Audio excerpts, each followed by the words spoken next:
C'est bon, c'est parti, ça enregistre. D'accord. Le principe de quoi alors? Ça commence bien. Le principe de... Nous parlons sur le principe des implantations des églises. Nous sommes les principes de l'implantation de l'église et nous sommes au sixième principe. Donc, nous sommes au sixième principe.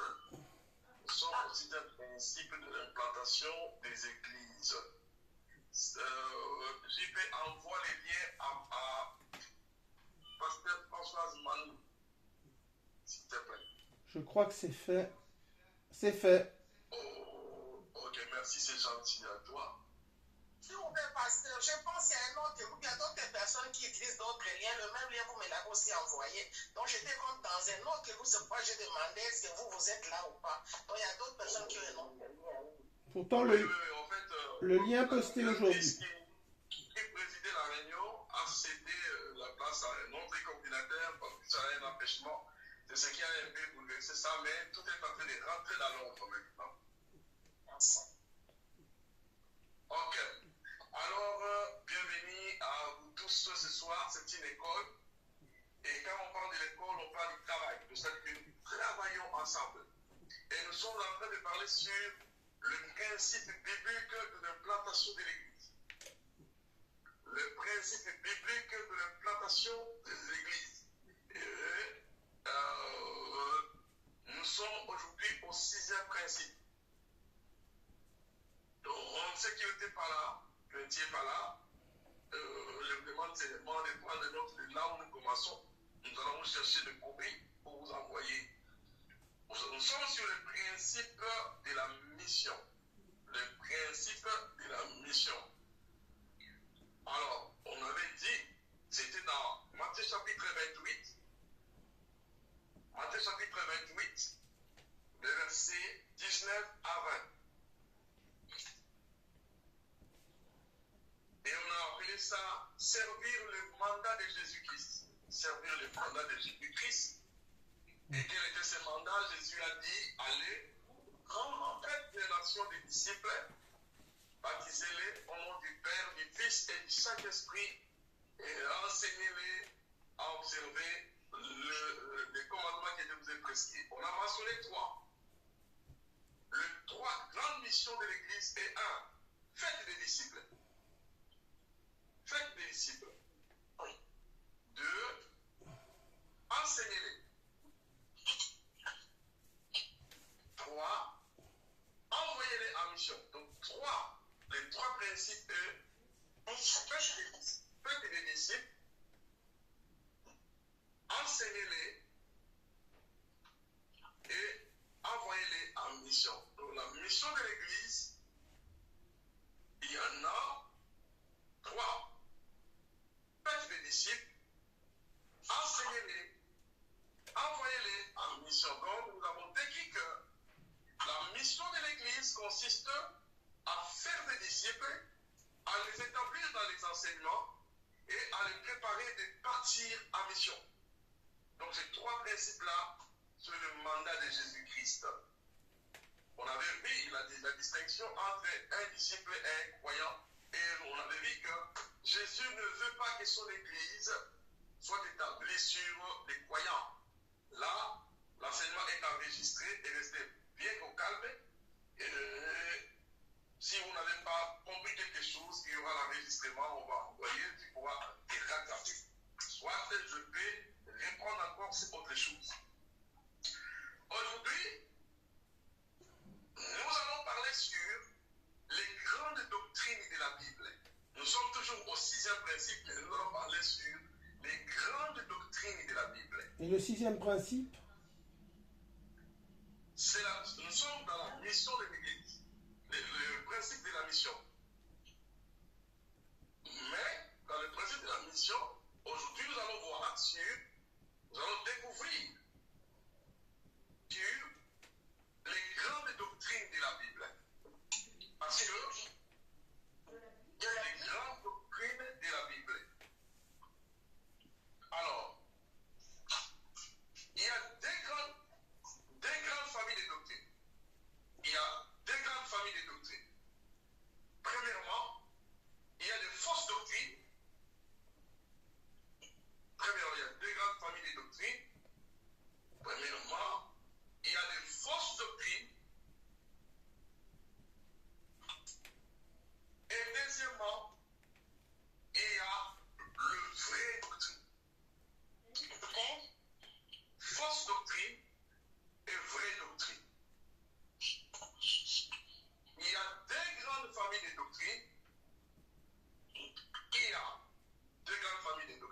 c'est-à-dire des fausses doctrines, ça c'est un, et deuxièmement, des fausses doctrines.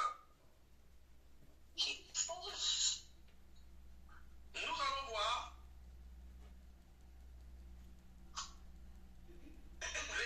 les quatre recommandations de la Bible à propos des fausses doctrines.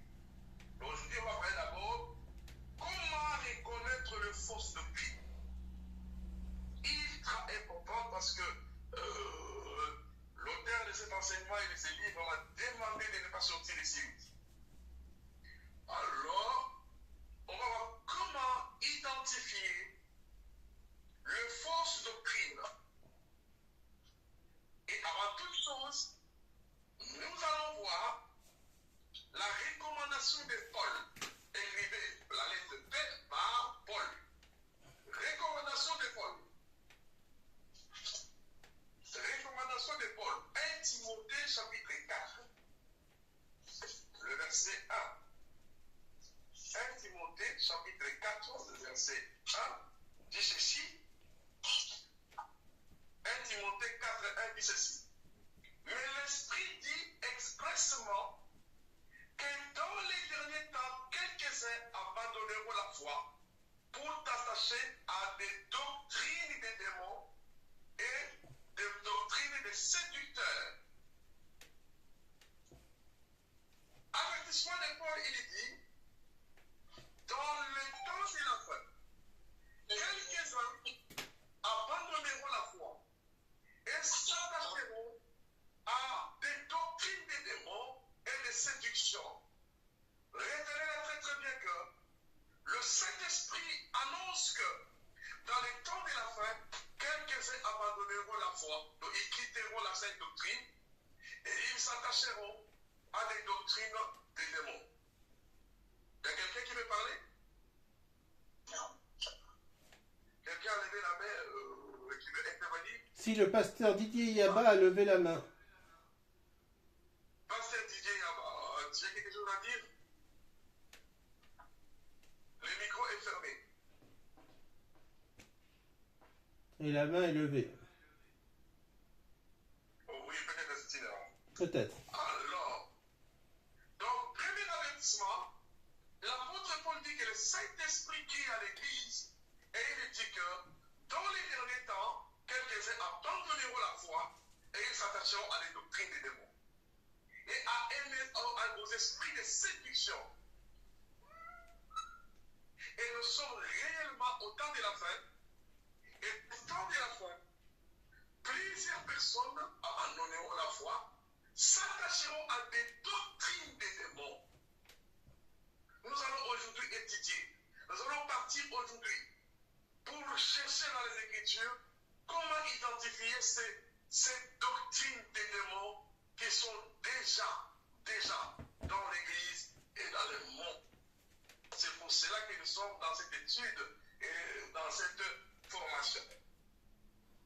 Donc, avertissement de l'apôtre Paul dit, le Saint-Esprit dit, ce qui est frappant, que ce n'est pas un homme qui parle, mais le Saint-Esprit annonce que quelques-uns abandonneront la foi et ils s'attacheront à des doctrines des démons et aux esprits des séducteurs. Soulignez ça dans votre Bible, avertissement de Paul. Et nous allons partir maintenant. Deuxième avertissement de Paul. Non, excusez-moi. Deuxième avertissement, ce n'est pas Paul, c'est Jean. Vous écrivez la lettre J et vous barrez Jean. Avertissement maintenant d'un autre apôtre, apôtre Jean. 1 Jean chapitre 4. 1 Jean chapitre 4. Là, l'apôtre Jean va encore partir plus profondément encore. Il va dire, 1 Jean chapitre 4, verset 1, le verset 3. Apôtre Jean donne l'avertissement, il dit, bien-aimés, n'ajoutez pas foi à tout esprit, mais éprouvez les esprits, pour savoir s'ils sont des dieux. Car plusieurs faux prophètes sont venus dans le monde. l'Esprit de Dieu. Tout esprit qui confesse Jésus-Christ venu en chair est de Dieu. Et tout esprit qui ne confesse pas Jésus n'est pas de Dieu. Celui de l'Antichrist, dont vous avez appris la venue et qui maintenant est... Oh Jésus. L'avertissement des gens, il va encore plus loin. Il dit, petits enfants, mes bien-aimés, n'ajoutez pas foi à tout esprit, mais éprouvez les esprits pour savoir si ces esprits-là viennent de Dieu. Car les faux prophètes sont déjà dans le monde. Il dit, plusieurs faux prophètes sont déjà dans le monde. Reconnaissez que l'Esprit de Dieu confesse Jésus-Christ. Et l'Esprit qui ne confesse pas Jésus-Christ est de l'Antichrist. Que vous avez appris qu'il devait venir. Mais maintenant, cet Antichrist est déjà dans le monde. Comprenez l'avertissement de l'apôtre Jean, qui va appuyer encore ce que l'apôtre Paul dit. Donc nous comprenons déjà, à partir de là, que les faux prophètes sont dans le monde. Les esprits de séduction sont dans le monde. Le faux docteur et les fausses doctrines sont dans le monde. Et nous devons les reconnaître. Troisième avertissement de Paul. Troisième avertissement de Paul. Donc, troisième avertissement, c'est Paul. Vous ajoutez encore la lettre P. Vous mettez var Paul. Donc, 2 Thessaloniciens,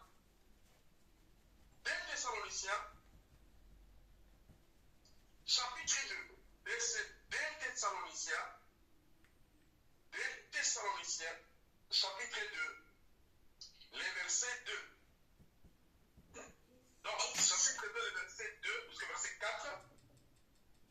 2 Thessaloniciens, chapitre 2, le verset 2 au verset 4, virgule, verset 11 à 12. On lit ceci.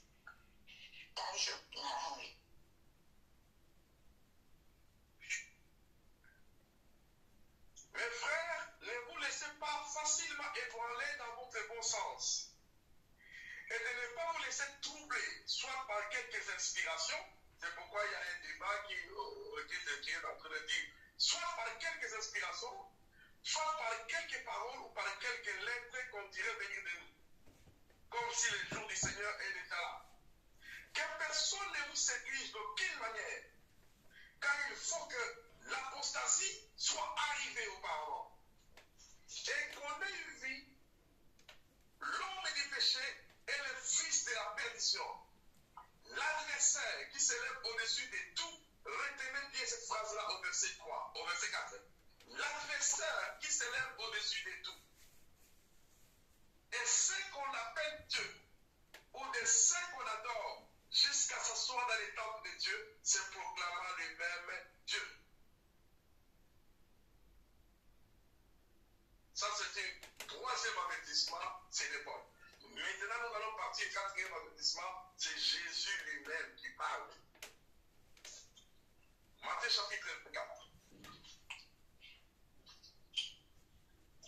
Matthieu chapitre 24, ça c'est une école biblique. Si vous venez, vous avez votre Bible à vous, comme tout étudiant et serviteur de Dieu qui se respecte, comme mon très cher évêque qui a sa Bible et tous les bureaux est là. Oh, gloire à Dieu. Je suis fier et content quand je le vois avec les minants hommes de Dieu là, ensemble avec nous. Matthieu chapitre 24, verset 11, virgule, verset 24. Matthieu chapitre 24, verset 11. Parce qu'ici à l'école biblique, nous travaillons avec la Bible.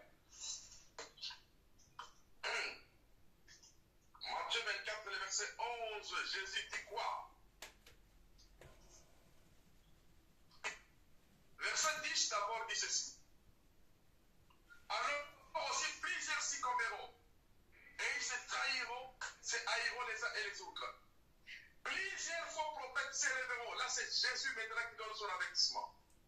Plusieurs faux prophètes s'élèveront, et ils séduiront beaucoup de gens. Plusieurs faux prophètes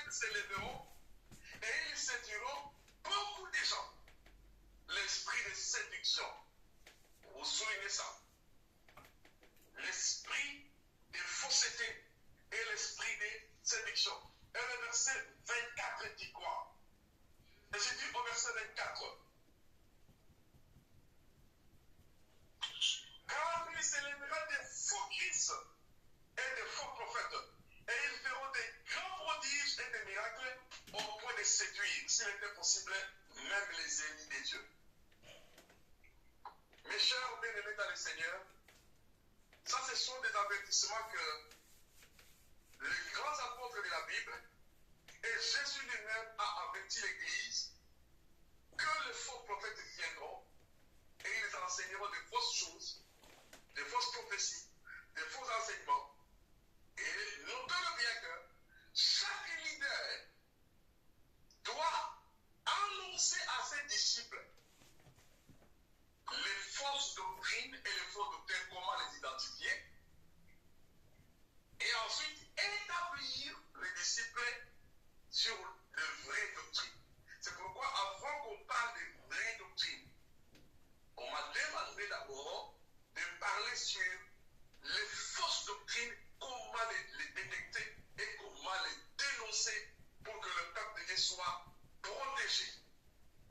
Écrivez ceci. Qu'est-ce que c'est une fausse doctrine? Qu'est-ce que c'est une fausse doctrine?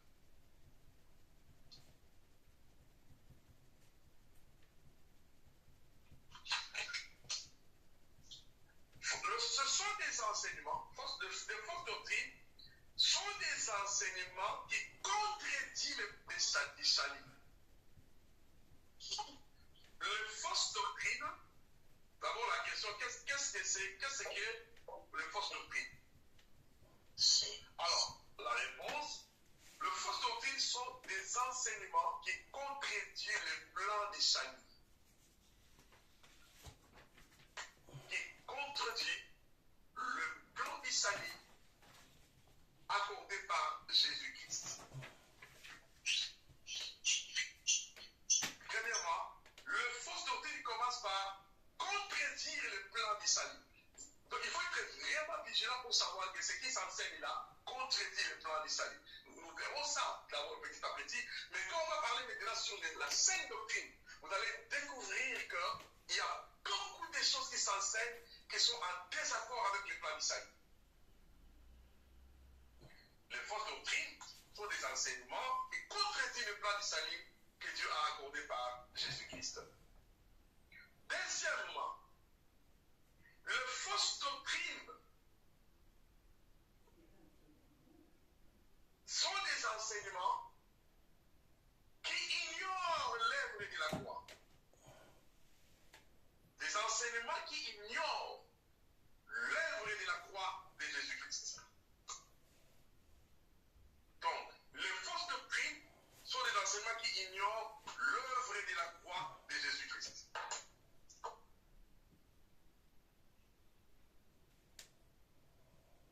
Les fausses doctrines sont des enseignements qui ignorent l'œuvre de la croix de Jésus-Christ, ce que Jésus a fait sur la croix pour l'humanité.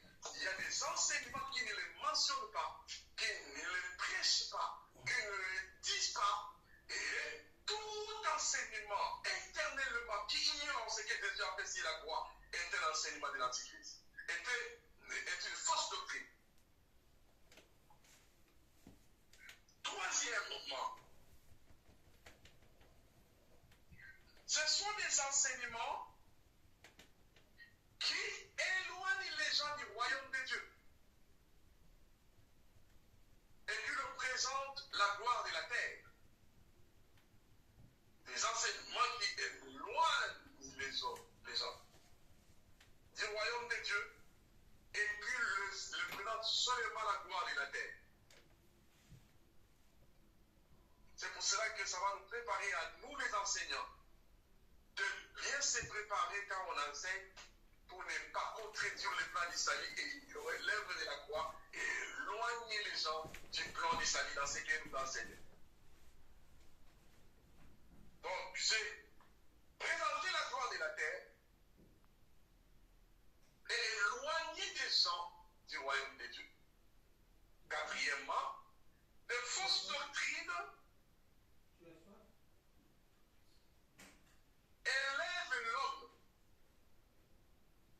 élèvent l'homme et glorifient l'homme au lait de Dieu. Fausse doctrine élève l'homme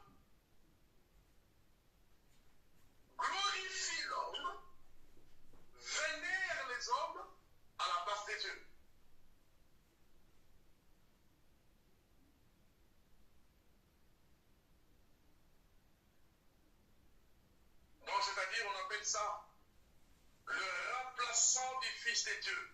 Donc, on appelle le Vicarius Filio Dei, le remplaçant du Fils de Dieu. Donc, c'est un esprit ou une doctrine qui vient remplacer la gloire de Dieu, la gloire de Jésus, en élevant la gloire de l'homme. Nous allons le voir prochainement dans cet enseignement, comment il faut identifier que le faux est en train de gagner du terrain, parce que le faux doctrine élève la gloire de l'homme à la place de Dieu. Le fausse doctrine utilise le miraculeux inspiré par Satan pour séduire le grand monde. Le fausse doctrine utilise le miraculeux inspiré par Satan.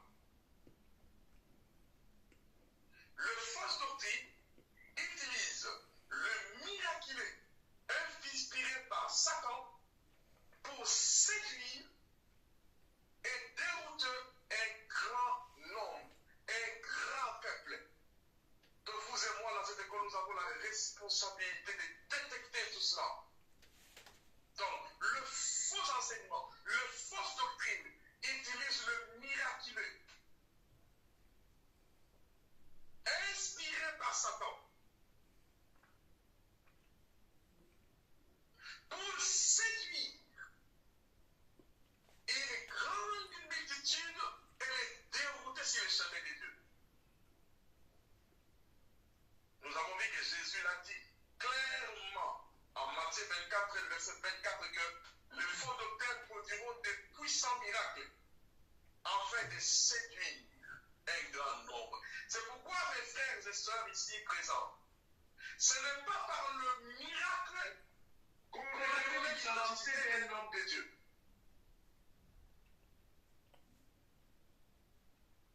Ce ne sont pas aussi des miracles qui sont des garanties de notre salut. Nous devons la sainte doctrine. Pourquoi Dieu opère le miracle qui vient de lui? Nous verrons ça. Mais maintenant, nous voyons d'abord que le faux docteur et le faux enseignement utilisent le miracle inspiré par Satan, comme Paul l'a dit. Dans 2 Thessaloniciens, chapitre 2, le verset 9 à 11, il dit que l'impie fera de puissants miracles pour séduire et détourner plusieurs personnes. Donc comprenez que les fausses doctrines utilisent le miraculeux inspiré par Satan pour séduire un grand nombre de personnes. Et dans ces moments de la fin, l'ennemi Satan utilise de puissants miracles. Quand les gens le voient, ils suivent, ils se donnent. Mais le diable les utilise pour détourner un grand monde, pour les séduire et les détourner sur le chemin de la vie. Il faut maintenant le discernement, aller en profondeur vers des enseignements de base équilibrés. Et sixièmement, la fausse doctrine,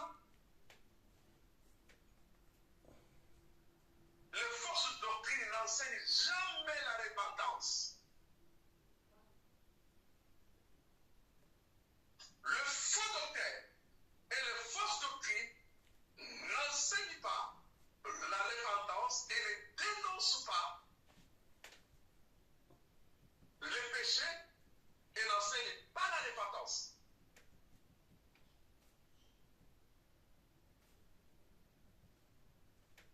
Quand vous entrez dans une église ou dans un ministère où on ne prêche jamais la repentance, où les gens ne se répandent jamais, quelle que soit sa beauté, quelle que soit la maison éparpillée, quelle que soit il y a de belles voitures, là où on ne prêche pas le message de repentance, on s'écarte les fondamentaux de la doctrine de Jésus. Parce que le premier message de Jésus, dans Marc 1, 11, le premier évangile que Jésus a annoncé, il a dit, répandez-vous et croyez à la bonne nouvelle. Nous le verrons dans les enseignements sur la doctrine de Jésus-Christ, mais retenez que le fausse doctrine et le faux docteur ne parleront jamais de la repentance. Vous verrez que le ministère de faux enseignants et de faux docteurs sont concentrés vers certains trucs qui n'ont rien à voir avec les royaumes de Dieu. Seigneurie de Jésus. Rien à voir avec la repentance. Rien à voir pour dénoncer. Nous allons voir certaines choses qui s'enseignent aujourd'hui. Que ça ne vient pas de la saine doctrine. Et septième point pour reconnaître les enseignements de fausses doctrines. Les faux enseignements, ce sont des enseignements qui élèvent le matériel et les finances. Le matériel et les finances.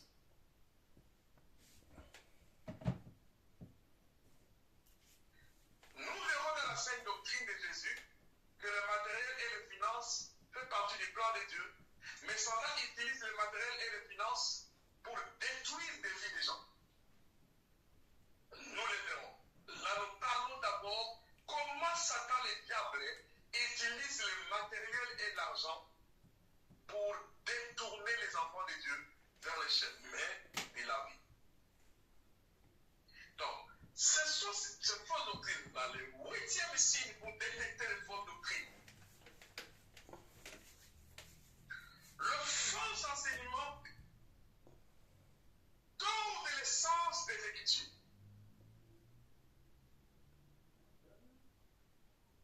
Il peut prendre un verset de la Bible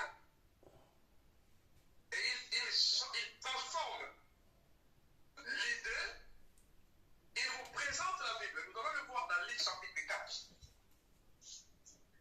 Évangile de Luc chapitre 4, nous allons voir. Luc chapitre 4, le verset 6.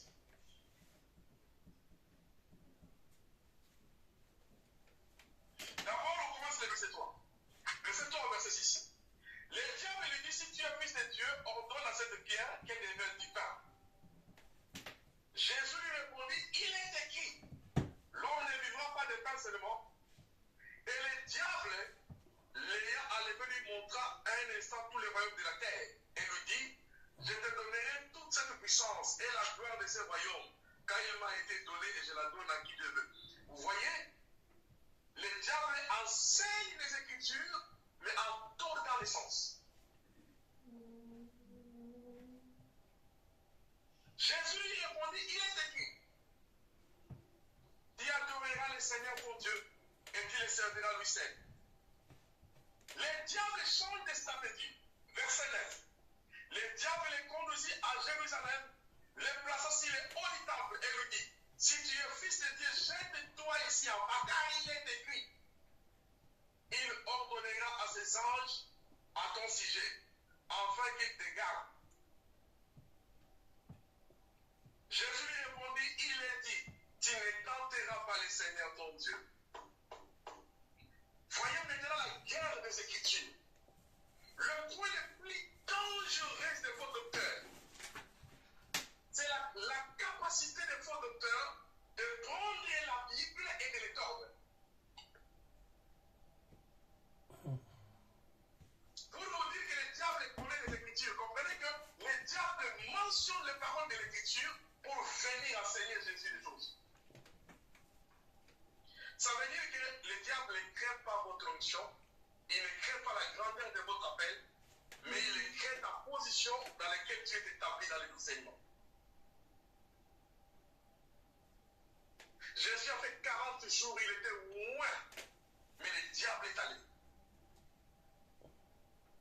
Mais qu'est-ce qu'il a repoussé? C'est sa capacité de s'établir sur les Écritures. Donc, le fausse doctrine utilise aussi des Bibles, mais pour vous séduire. C'est pour cette raison-là que Jésus a demandé qu'on enseigne les disciples, qu'on les établisse sur les enseignements de la parole de Dieu. Nous sommes arrivés à un moment où ceux qui ne sont pas fondés sur les Écritures vont se perdre. Ils seront détruits, ils seront écartés, ils vont se perdre. Pourquoi? Parce que Jésus a annoncé que les faux docteurs séduiront plusieurs personnes, même les élus de Dieu.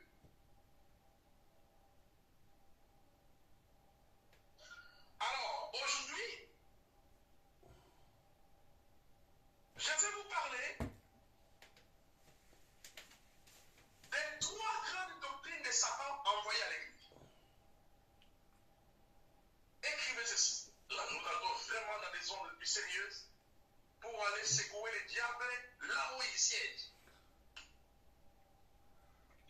Les 3 grandes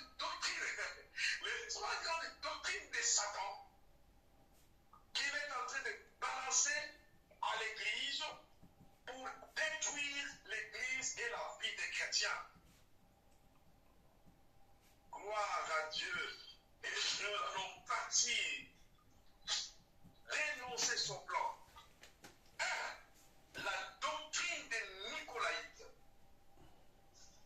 Nicolaïtes, comme vous entendez. Doctrine, c'est comme les saints Nicolas. Mais maintenant, vous ajoutez Nicolaïtes. Ce n'est pas les saints Nicolas, mais c'est une doctrine des Nicolaïtes.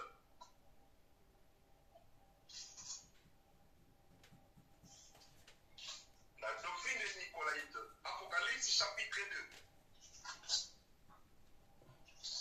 Apocalypse chapitre 2. Doctrine des Nicolaïtes.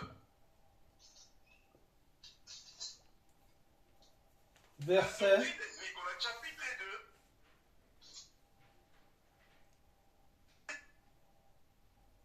Quel verset? Et nous allons lire, oh oui, nous allons lire verset 14 jusqu'au verset 16.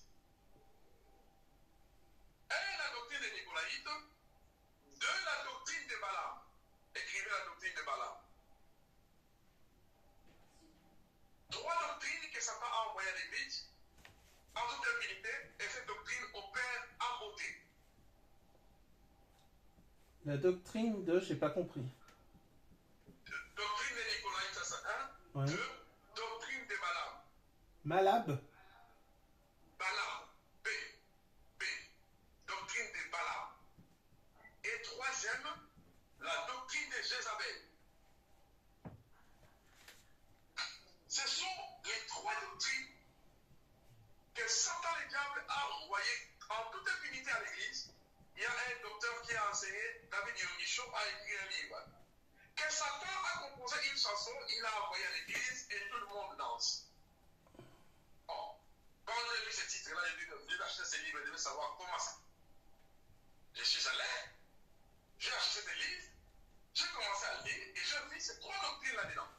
Et quand je vais à l'école biblique, je vis encore ces 3 doctrines. Alors Dieu fait dénoncer les 3 doctrines que Satan a envoyées à l'Église qui opèrent en toute impunité. Alors, nous lisons la Bible dans Apocalypse 2, 14 à 16, la Bible dit ceci. Mais j'ai quelque chose contre toi. Il s'adresse à l'église de Pergame. Mais j'ai quelque chose contre toi. C'est que tu as des gens attachés à la doctrine des Nicolaïtes.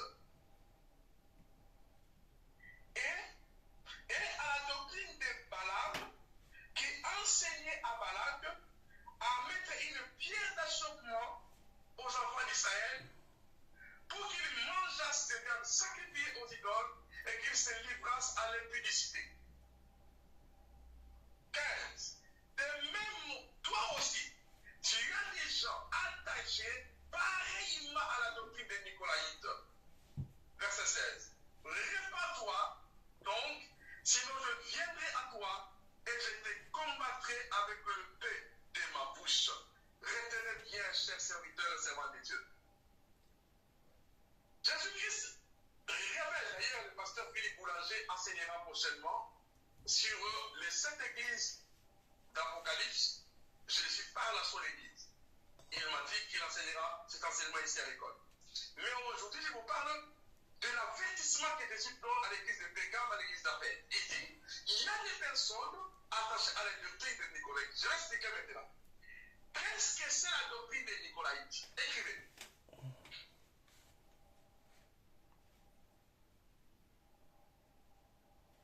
La doctrine des Nicolaïtes consiste à adorer les hommes de Dieu comme des dieux.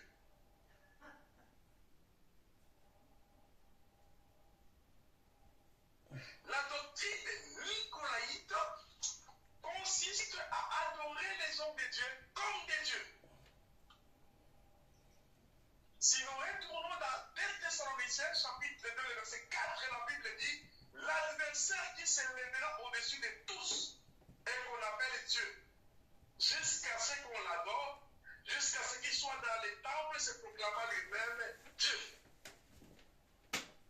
La doctrine des Nicolaïtes, ça consiste, quand on commence à vénérer les hommes de Dieu, à les adorer à la place de Dieu.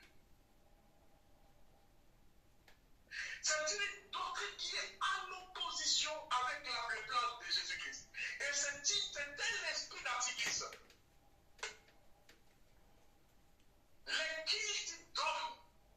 Cela a commencé à l'église d'Éphèse et à l'église de Pergame. Pourquoi? Parce que les hommes étaient très puissamment utilisés et ils commençaient à gonfler l'orgueil jusqu'à prendre la place de Dieu dans l'église. Et aujourd'hui, le culte de personnalité, des titres, des grands titres honorifiques, des hommes appelés des hommes de Dieu, rejoignent directement la doctrine des Nicolaïtes au sein du mouvement de l'Église. Premièrement, la doctrine des Nicolaïtes, c'est adorer les hommes à la place de Dieu. Chanter les cantiques spirituels, les cantiques de l'Église à l'honneur des hommes. Prendre les images des hommes de Dieu, les placer à l'Église. Prendre les noms des hommes, le mettre sur les noms de l'Église. Écoutez, tous les apôtres de Jésus-Christ, aucun apôtre n'a mis son nom dans une église. L'apôtre Paul a bâti plusieurs églises, aucune église ne portait le nom de Paul.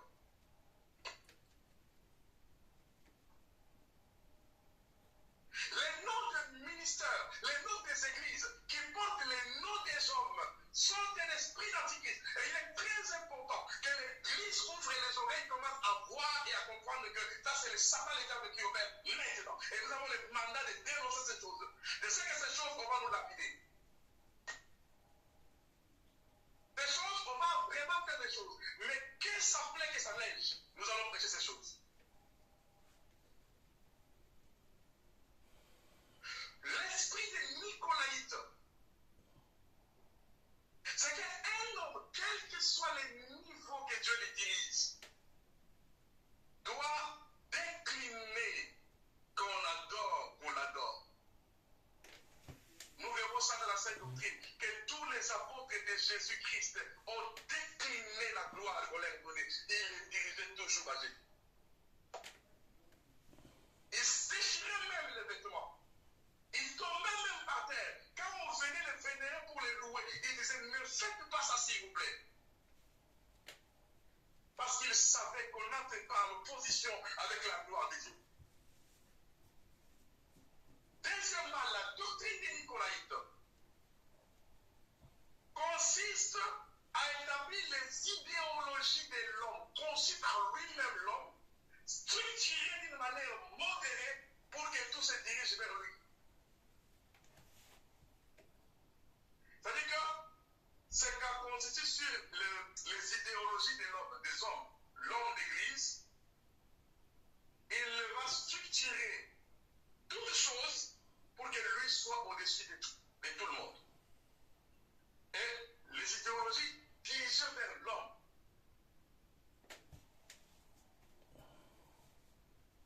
Ça fait mal au cœur de voir là où l'église est en train de partir maintenant.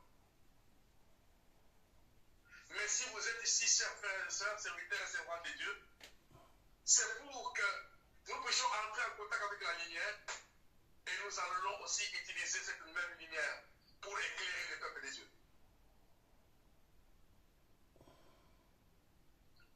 La doctrine des Nicolaïtes, c'est la course au pouvoir et à la grandeur. Troisièmement, la folie des grandeurs. C'est une doctrine des Nicolaïtes qui consiste à devenir fou avec des titres de grandeur.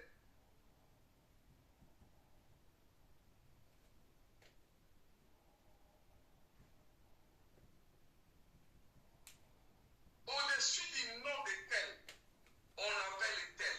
Au-dessus du nom de tel, ils et des noms construits en enfer. On a largué ça à l'église. Et tous les hommes de Dieu veulent porter des gros noms et des titres qui leur présentent dans la gloire. Cette folie des grandeurs est en opposition au plan de Dieu. Les grands apôtres et les pères fondateurs de la Bible, ils rejetaient tout ça, nous le verrons dans la Sainte Doctrine, que tous ces apôtres-là rejetaient systématiquement toute cette gloire. Ils voulaient rester humbles, que Jésus seul soit élevé. Quatrièmement, la doctrine des Nicolaïtes veut qu'on fasse les effigies et les images des hommes. Donc on fait des effigies, des portraits, des photos qu'on met dans l'église en grand caractère.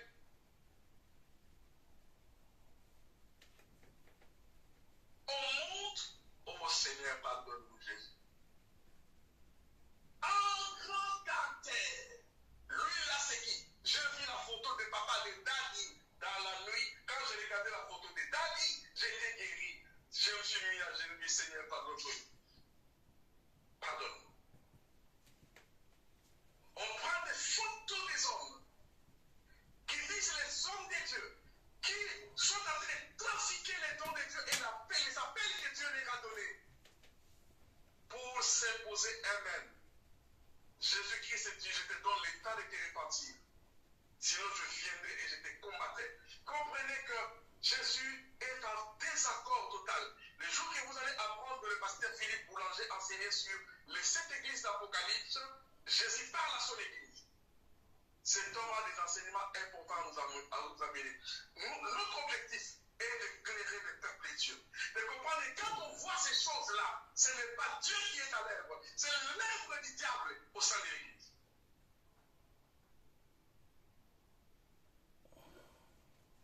Jésus-Christ dit à l'église de Pergame, ce que j'ai contre toi, c'est parce que plusieurs personnes sont attachées aux doctrines des Nicolaïtes. Ça veut dire que la doctrine des Nicolaïtes, ce n'est pas de faire des disciples, mais de faire des fanatiques. C'est comme un parti politique. Ça veut dire que la doctrine des Nicolaïtes, ce n'est pas faire des disciples de Jésus, mais c'est de faire les fanatiques des hommes.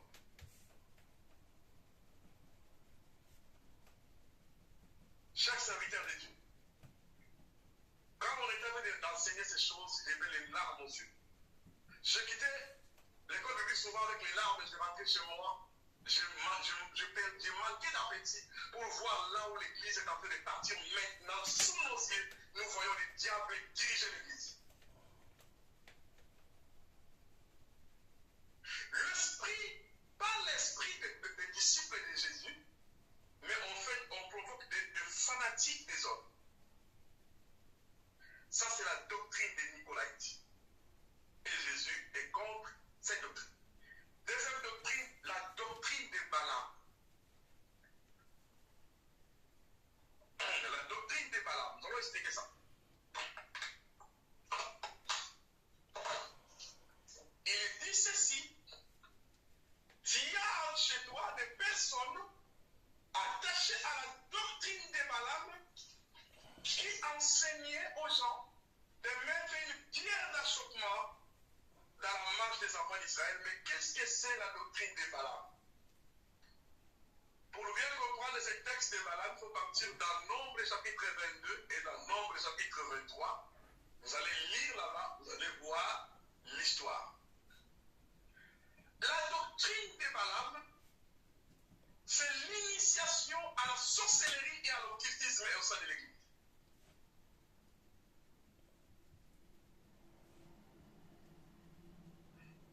La doctrine des Balaam, c'est l'initiation à la sorcellerie et à la magie et aux sciences occultes. Jésus-Christ est contre ces pratiques-là. Et Jésus dit que ces choses se trouvent dans son Église. Et il dit, ce que j'ai contre toi, c'est-à-dire qu'il est en opposition, ce que j'ai contre toi, c'est parce que tu as des personnes attachées à la doctrine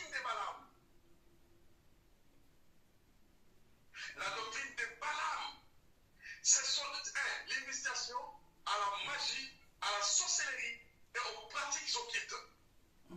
Aujourd'hui, plusieurs hommes de Dieu, de partout dans le monde, parlent de Dieu en plein air, mais ils servent le diable dans l'ombre. Ils touchent des fétiches. Ils touchent à la magie au sansokite pour avoir un grand public, pour avoir la notoriété, pour avoir beaucoup d'argent, pour attirer le maximum de personnes à l'église. Dernièrement, il y a un pasteur qui a donné un témoignage aux États-Unis. Un jeune pasteur qui avait l'église qui n'évoluait pas bien, et il est allé voir un vieux bishop dans cette église, dans cette ville. Oh, je suis venu, aide-moi à avancer. Cet homme a dit, venez la nuit. Il est parti la nuit, on lui a mis quelque chose sous la langue, et demain, il y avait des millions de personnes dans son église, des véhicules. Quand il parlait, il y avait de l'argent, des millions et des millions.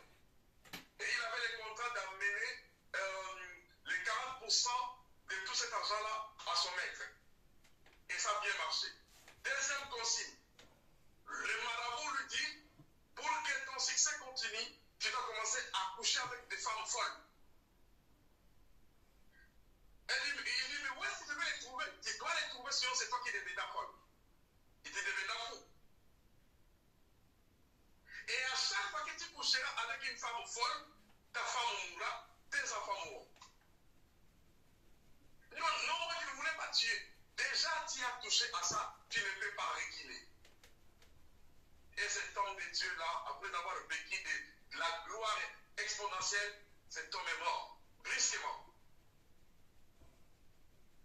Et aujourd'hui, nous voyons qu'il y a des choses qui arrivent.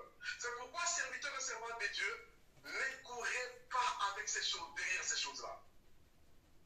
Ne courez pas vite pour chercher la gloire, l'argent et beaucoup de biens. Faites attention parce que le mal est déjà là.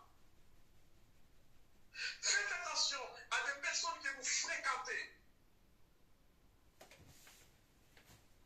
Des pères qui ne vous conduisent dans les faux. La doctrine de Balaam. Deuxièmement, doctrine de Balaam, c'est l'esprit des conflits et des coups bas dans les églises. La doctrine de Balaam, c'est aussi des conflits.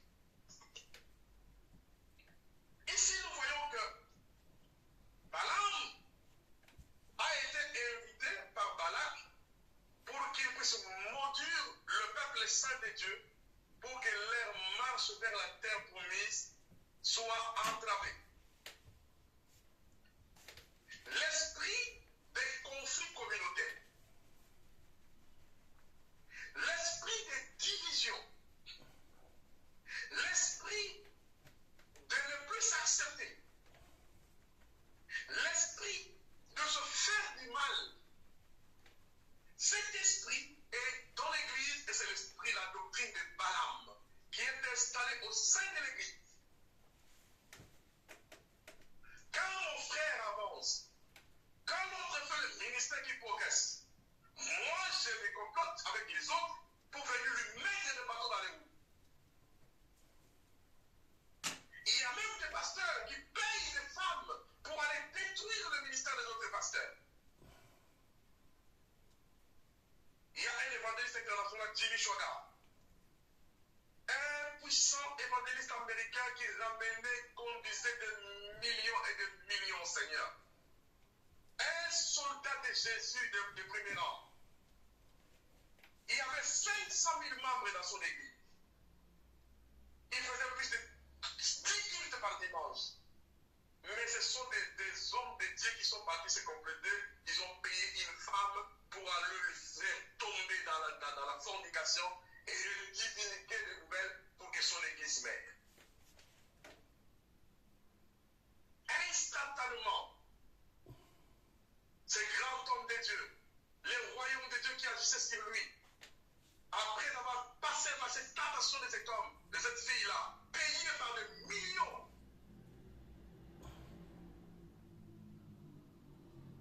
de Dieu est tombée et le ministère est tombé. Les choses de Dieu.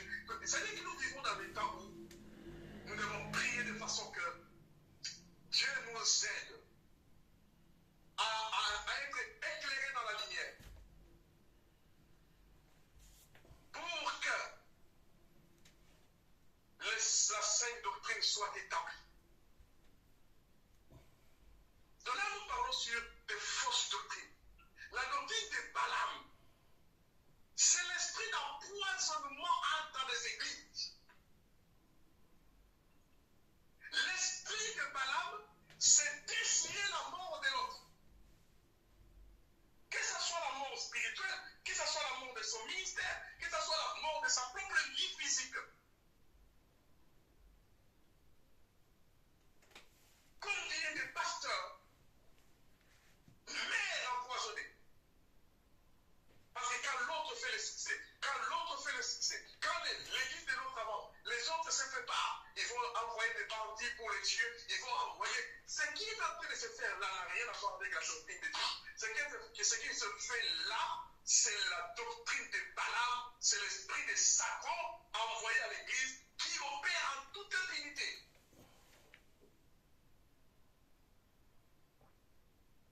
J'ai vu au Nigeria une histoire vraie.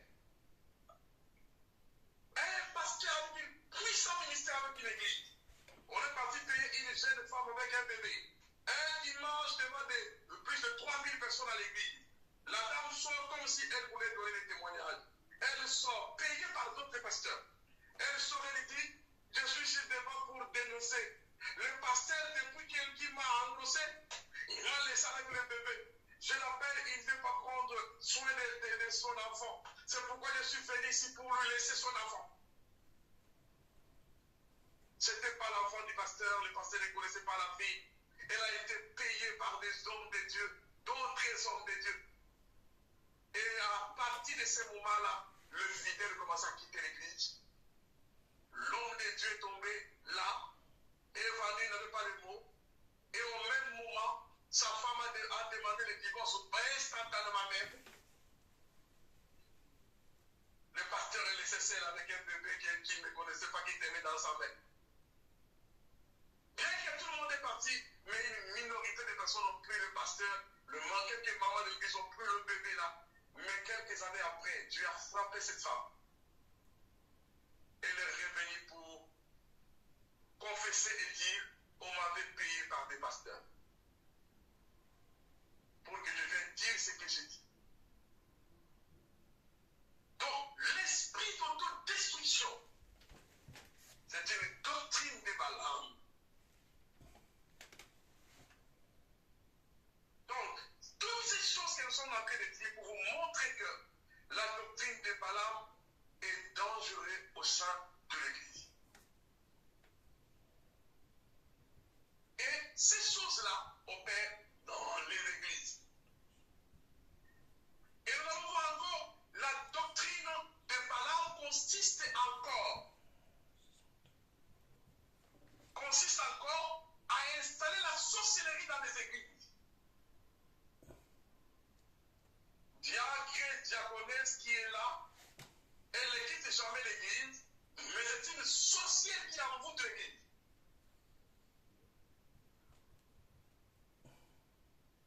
C'est pour cela qu'il faut prier pour que cette doctrine quitte l'église.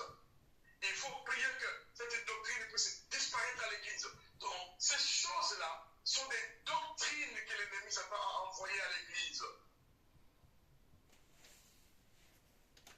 La doctrine de Balaam consiste à créer la division à l'église. La division et l'incompréhension. La division et l'incompréhension au sein de l'église. Dans l'église, il y a un rien, il y a l'incompréhension, il y a les divisions. Quand vous voyez la division, des disputes, des discordes, beaucoup de trucs qui se lèvent à l'église, retenez que c'est l'œuvre de l'ennemi. Il faut que les anciens de l'église entrent en prière, commencent à prier. C'est pourquoi l'église doit être une église de prière, une église puissante dans la prière des jeunes.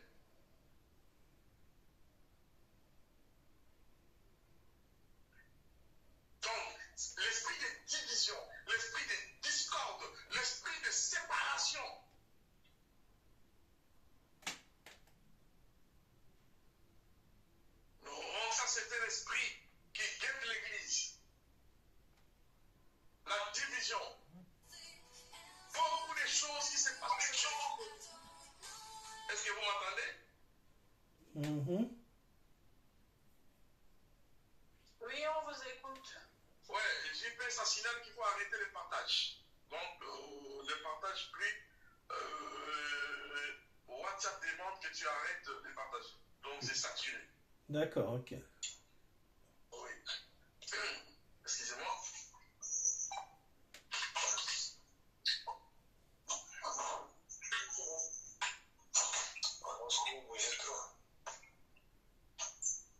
Donc, nous voyons que les esprits de division, de discorde dans l'Église. La division, les uns sont pour tel pasteur, les autres sont pour tel pasteur.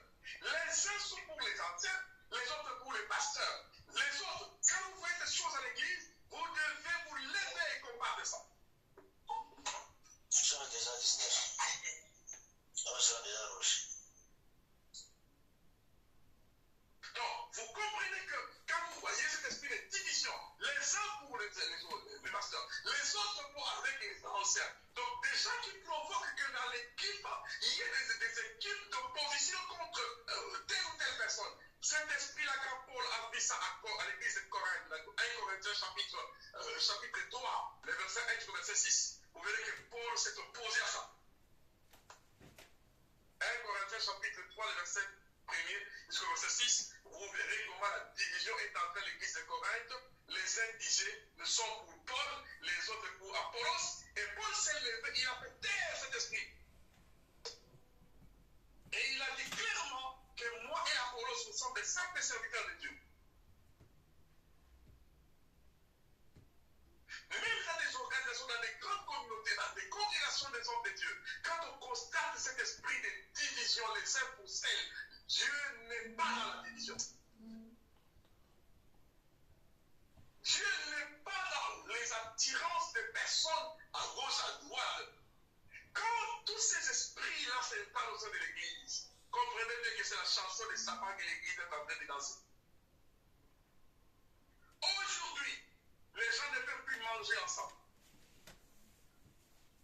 Quelle est la mission de la doctrine de Balaam? La mission de la doctrine de Balaam est de renverser les 4 colonnes de l'Église apostolique. La mission de la doctrine de Balaam est de renverser les 4 colonnes de l'Église apostolique, qui est mentionnée dans Actes chapitre 2, verset 42. La mission de la doctrine de Balaam est de renverser les 4 colonnes de l'Église apostolique. La mission de la doctrine de Balaam est de renverser les 4 colonnes de l'Église apostolique. La Bible dit qu'il persévérait dans les enseignements des apôtres. Il persévérait dans la communion fraternelle. Il persévérait dans la fraction de pain. Donc ils mangeaient ensemble entre eux. Et quatrièmement, ils priaient ensemble. 4. L'enseignement, la communion fraternelle, partage de pain et de biens matériels, et ils priaient ensemble. La mission de la doctrine de Balaam est de renverser les 4 colonnes de l'Église apostolique. Ce qui a fait la puissance de l'Église apostolique, le diable envoie la doctrine de Balaam pour les renverser. Il ne veut pas que l'Église soit établie sur la sainte doctrine, les enseignements. Il ne veut pas la communion fraternelle. Aujourd'hui, les gens ont peur de manger les uns et les autres au sein de l'Église. Les hommes de Dieu ont peur de manger ensemble. Mais mes frères, c'est Satan qui renverse les colonnes. Les 4 colonnes qui ont positionné l'Église apostolique dans la gloire, dans la victoire, et renversé sous nos yeux. La mission de la doctrine de Balaam est de renverser les 4 colonnes de l'Église apostolique, mentionnées dans Actes 2,42. Ils étaient tous ensemble dans les mêmes lieux. Ils persévéraient dans l'enseignement des apôtres, dans la communion fraternelle, dans la fraction des pains et dans les prières. Ces 4 colonnes-là ont fait que l'Église apostolique soit très puissante sur la terre. Le diable a envoyé la doctrine de Balaam pour les renverser.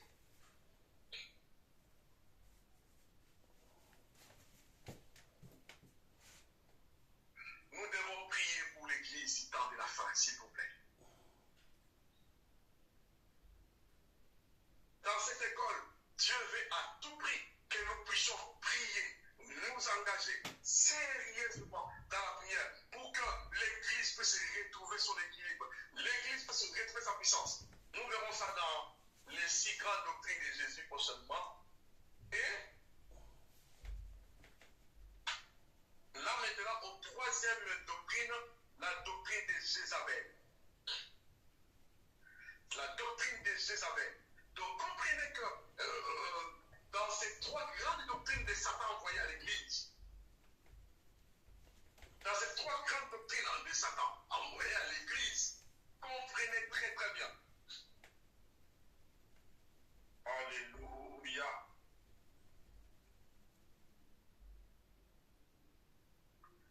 La doctrine de Jézabel, d'abord il faut savoir que Jézabel, elle est une étrangère que le roi Akab a imposée. Il faut d'abord mettre en tête que la doctrine de Jézabel, c'est une doctrine qui vient combattre les vrais serviteurs de Dieu pour installer les faux prophètes. Jézabel avait la mission de tuer tous les prophètes de Dieu.